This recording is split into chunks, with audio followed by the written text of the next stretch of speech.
Welcome back to Vault 9. My name is Jeff. Last week we talked about government dividing us in the left and the right bucket. This week we talk about the fallout of that. Hate speech laws. When society is divided, the government doesn't step in to calm things down anymore. They capitalize on it. And the tool of choice right now is hate speech laws. Now, we've been told that these laws exist to keep us safe, to protect the vulnerable, and to heal division. But in reality, they do something very different. They decide who's allowed to speak and who isn't. And they draw the boundaries of acceptable opinion, and then they punish anybody who crosses those boundaries or speaks outside the box. And here's the truth. Hate speech laws don't protect the public. They protect the institutions. The pattern always starts the same way. We talked about it the last video about the flashpoints. A high-profile tragedy, something shocking that captures headlines and emotions. And in the aftermath, leaders step forward and say, this happened due to dangerous words. We need stronger protections against that. Let that sink in and look back at the last few years. That is a pattern, and that's exactly what's been happening. It sounds reasonable. I mean, who among us is going to oppose protection from a threat? Who wants to stand against safety? But pay attention to that pivot. The focus shifts from the violent act to the words surrounding it. For example, the shooter isn't the sole culprit anymore. Suddenly, we've been told that it's the toxic speech that made it possible, and that harsh criticism, edgy jokes, or unpopular opinions are now part of the problem and seemingly justifiable for violence. And when the fear is high and the emotions are raw, nobody wants to be the person who says, hang on, maybe this isn't the right approach. Maybe we take a minute to actually study what's happening here. Instead, laws get drafted in the realm of urgency. The definitions are purposefully vague. You're going to get blanket words like hate, harm, offensive, things that can be stretched and bent over time. And every time that they're stretched, a little less speech is safe. And this is not unique to one country. We're seeing this all over the place now. We can see the same script playing out across the West.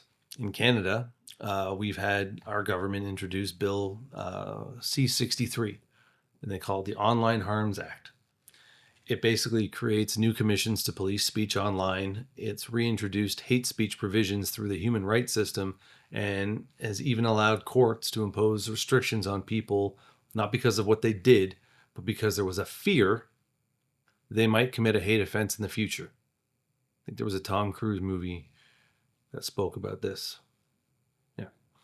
It also raised penalties for certain crimes, including life imprisonment for advocating genocide. Now, that bill died when Parliament dissolved in early 2025, but nobody should think that the agenda has disappeared because they keep bringing it up. In the UK, the Online Safety Act has already been implemented into law. Platforms must prove they are preventing illegal and harmful content, or they face enormous penalties. So, on paper, it's about protecting users. But in practice, it seems to be forcing companies to remove more speech than ever before. Because if they guess wrong, they risk billions. And even further across the European Union, what are we looking at? The Digital Services Act puts new obligations on larger platforms to address the illegal content, and here's a big one, misinformation and hate speech. It sounds technical, but the result is the same. Companies are going to be acting as private censors over removing content and things that they think will be deemed offensive to stay safe. Even the so-called voluntary codes of conduct have been tied to these laws, pressuring platforms into faster takedowns and broader policing.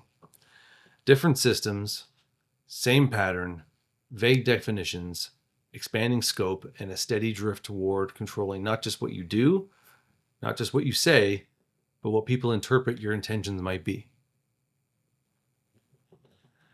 And who's going to get silenced in all this critical point? Because laws like this rarely land on the biggest offenders or on the true extremists. The violent networks, the hardened ideologues, they always find ways around the rules. They go underground, they use private channels, they slip past. The people often caught are dissidents, pastors who preach unpopular doctrines, writers who question cultural orthodoxy, citizens who post sarcastic or offensive comments online. In the UK, thousands of people each year have been investigated or arrested under laws that criminalize grossly offensive social media posts. At one point, police kept records of so-called non-crime hate incidents. Did I get that right? Non-crime hate incidents. Entries on someone's file, even when no crime was committed, simply because a comment was perceived as hateful.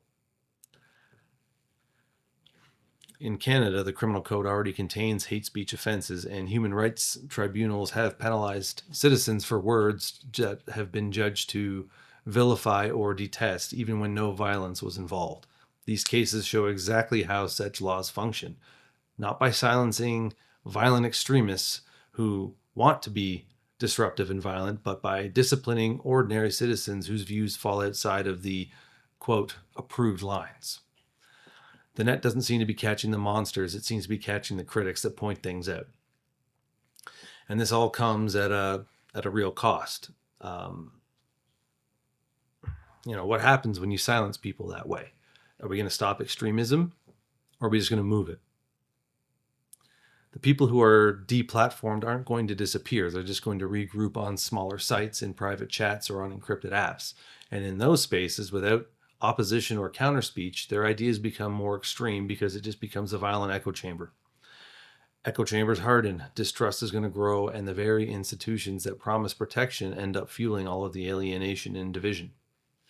And that, to me, is the paradox of hate speech laws. By trying to legislate speech into compliance, governments actually drive more dissent underground. Instead of building trust, they're going to destroy it. Instead of reducing extremism, we're going to isolate it and make it stronger. And citizens watching all of this come to a simple conclusion. The system isn't fair. The rules are too vague. They're going to be applied selectively. And if you're on the right side of power, you can speak freely and say whatever you want. If you're on the wrong side, you face investigation, censorship, and being vilified.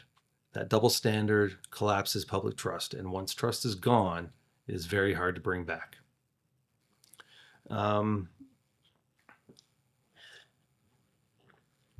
take on this is that hate speech laws are not about protecting citizens. They're about protecting people in power from being criticized. If governments were serious about protecting people, they would focus on dealing with violence. They would strengthen policing where it fails. They would prosecute threats, real threats, directly, and invest in counter-radicalization where it works. Instead, they reach for the cheap tool, redefining speech as a crime. And they get to tell you, and they get to decide what is allowed and what isn't. The real answer isn't less speech. It's more clarity. Laws should be narrow and lasered. I don't want to say lasers, but laws shouldn't be so vast that you can just tack more things on at will. It should be clear, concise, and tied to actual harm, not emotion, not someone's perception, and not offense.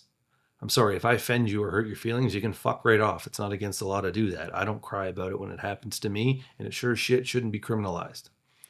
Accountability needs to fall on those who break actual laws with violence, not those who simply speak out against what's being pushed from the top.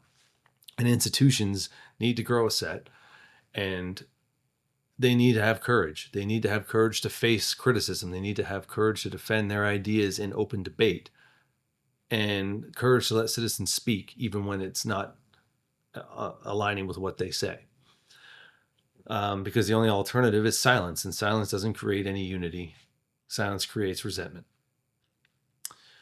So the next time you hear it in politics, and you're going to hear this more and more, the call to we must legislate now, we must stop hate speech, just remember the pattern. Remember that these laws don't end extremism. They don't bring peace. They don't shift anybody's dissent. They shift power. And they decide who's allowed to criticize and who isn't. And if your ideas are strong, you debate them. If your ideas are weak, you ban them. That's the test. And for governments, for institutions, anyone with a platform with real power, that's the question we should always be asking them. Are you confident enough to face the truth, or are you hiding behind the laws that muzzle it? Because if we trade speech for silence, we're not going to be safer. We'll just be quieter, and we'll be worse off for it. Thanks for watching, guys. If anyone actually did. That's it for today. Next episode, we're going to be talking about the next thing that's under attack, diversity of thought. Let me know what you think in the comments, and I'll see you next time. Cheers.